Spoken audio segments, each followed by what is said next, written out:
Hello students. जैसे मैंने आपको पहले कहा था कि हमारे +1 का सिलेबस सांख्यिकी है, तो आज हम सांख्यिकी से संबंधित क्वेश्चंस पढ़ेंगे जो तीन या 4 नंबर का आता है आपको पेपर्स में। यहाँ बहुत सारे पॉइंट्स हैं बच्चों, आपने चिंता नहीं करनी कि बहुत सारे पॉइंट्स हैं। आप कोई 4 पॉइंट समझेंगे और लिखेंगे। यहाँ बहुत सारे हैं, लेकिन जो आपको ईजी लगेंगे, जो आपको अंडरस्टैंड हो जाएंगे, आप उनको फॉलो करेंगे और उनको लिख के नोट्स बनाएंगे और याद करेंगे। पहला 4 नंबर का क्वेश्चन, सांख्यिकी की बहुवचन के रूप में विशेषताएं। आपने पढ़ी ना एक डेफिनेशन, एक वचन वाली और एक बहुवचन वाली। तो बहुवचन के रूप में सांख्यिकी की विशेषताएं। पहली विशेषता, तथ्यों के समूह। बच्चों ये शब्द कम रहेंगे और आपको एग्जाम्पल देना होगा इसका और समझना भी। एग्जाम्पल बहुत इजी होते हैं, आपको ज़रूरी नहीं है कि जो बुक में लिखे हैं वही एग्जाम्पल देने हैं। आप अपनी क्लास का एग्जाम्पल दे भी कर सकते हो, अपने स्कूल का एग्जाम्पल दे सकते हो।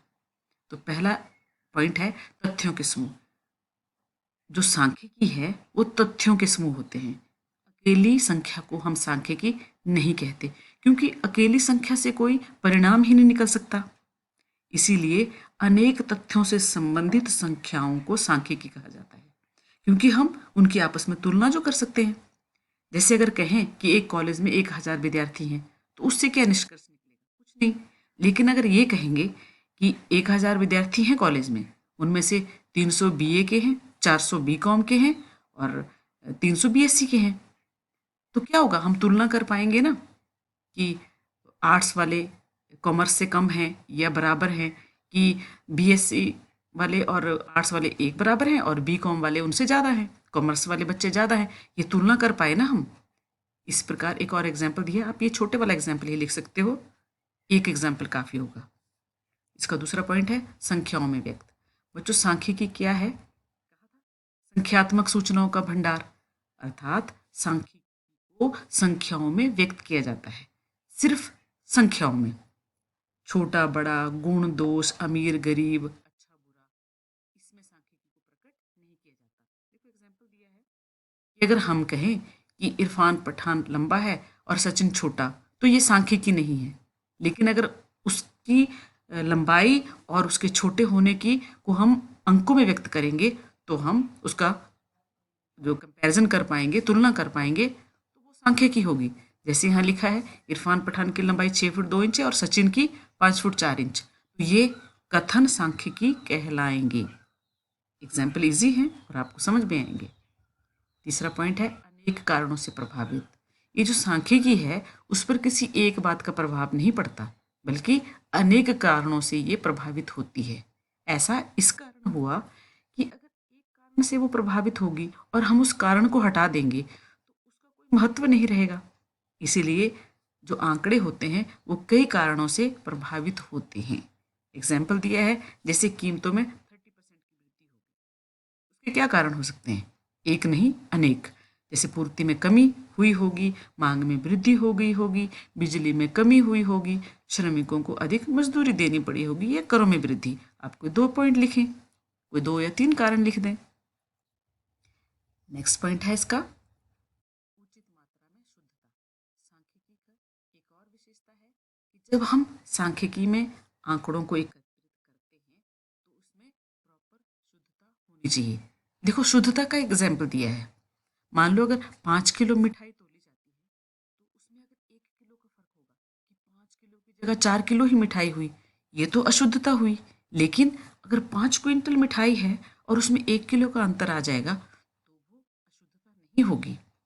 तो उचित मात्रा में शुद्धता उसकी मात्रा को देखकर डिपेंड करेगी। नेक्स्ट है सांख्यिकी की और विशेषता कि जो आंकड़े होंगे, आंकड़े वो एक दूसरे से संबंधित होने चाहिए, तभी तुलना हो पाएगी। देखो उदाहरण के लिए उम्र की हम उम्र से ही तुलना कर सकते हैं, लंबाई की लंबाई से, लेकिन आयु की हम लंबाई से तुलना नहीं कर सकते। यहाँ एग्जाम्पल लिखा है कि मान लो राम की आयु 40 वर्ष है, मोहन की लंबाई 5 फुट है और सोहन 60 किलो का है, तो उनकी क्या तुलना हुई? क्योंकि किलो को किलो से तुलना करेंगे, वर्षों को वर्ष से करेंगे और लंबाई को लंबाई से करेंगे, तो समक या आंकड़े एक जैसे होने चाहिए। पूर्व निश्चित उद्देश्य। आंकड़े किसी उद्देश्य को लेकर एकत्रित किए जाते हैं। अगर वो उसके अकॉर्डिंग हम इकट्ठे ही नहीं करेंगे तो वो सांख्यिकी नहीं होगी। हमें पहले ये निश्चय करना पड़ेगा कि हम जो आंकड़े इकट्ठे कर रहे हैं वो किस लिए कर रहे हैं।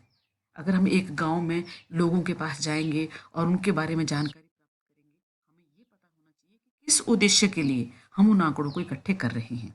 ये भी सांख्यिकी की विशेषता है। गणना और अनुमान। सांख्यिकी में गणना भी की जाती है और अनुमान भी लगाया जाता है, लेकिन परिस्थितियां अलग अलग होती हैं। जैसे मान लो कि एग्जाम्पल दिया है कि प्रधानमंत्री की सभा में 1 लाख लोग आए दिल्ली में और मुंबई में 2 लाख। ये अनुमान हुआ ना, क्योंकि 1 लाख और 2 लाख लोगों को गिना नहीं जाता, हम केवल अनुमान लगाते हैं।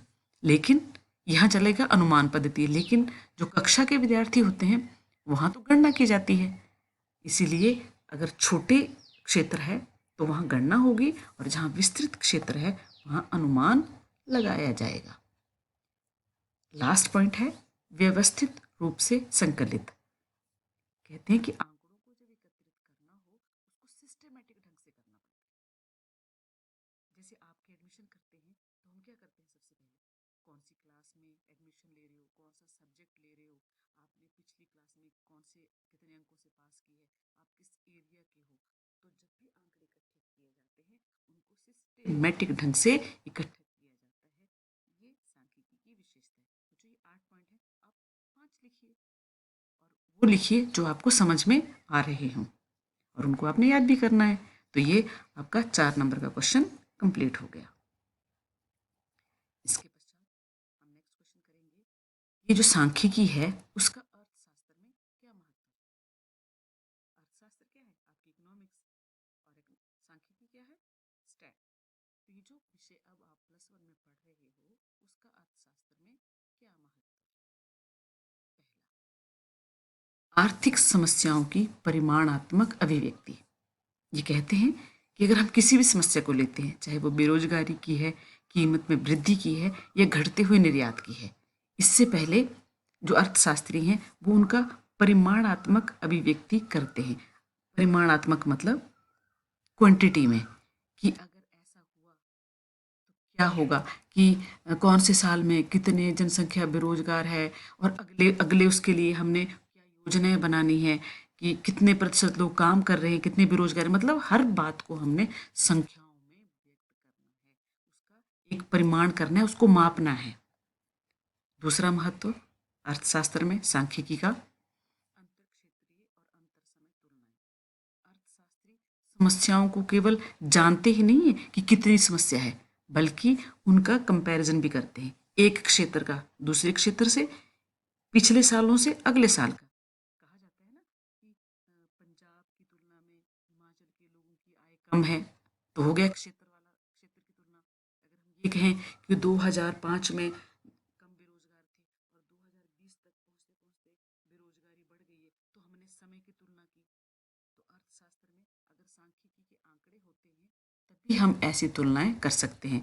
इसलिए अर्थशास्त्र में सांख्यिकी का महत्व है।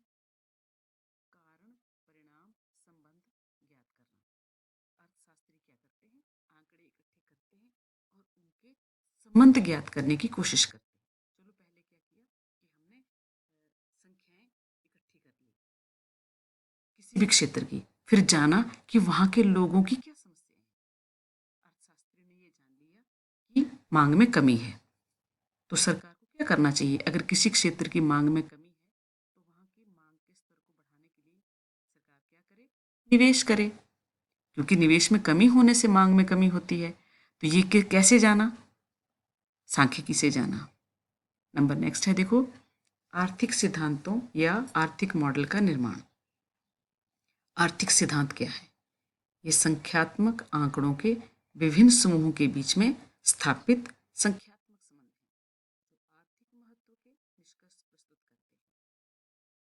एग्जाम्पल है, उससे आपको ज़्यादा समझ में आएगा कि किसी वस्तु की कीमत और मांग में विपरीत संबंध पाया जाता है। ये आर्थिक सिद्धांत का एक भाग है।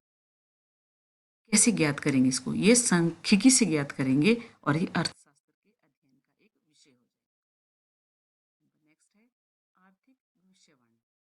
अर्थशास्त्री जब संख्यात्मक अध्ययन करते हैं उसी के आधार पर भविष्यवाणी करते हैं।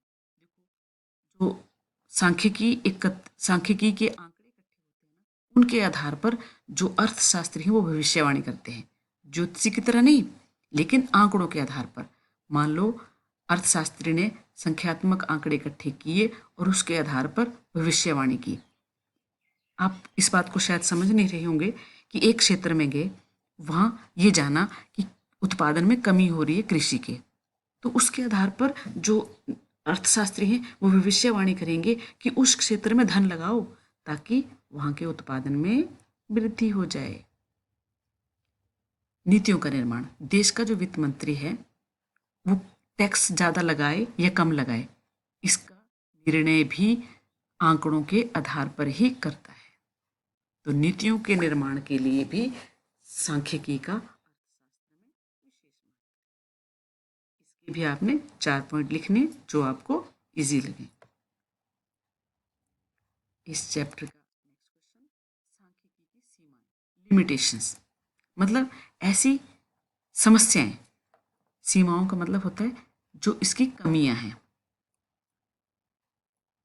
केवल संख्यात्मक तथ्यों का, आपने शुरू में पढ़ा सांख्यिकी किसको कहते हैं, संख्यात्मक तथ्यों के अध्ययन को।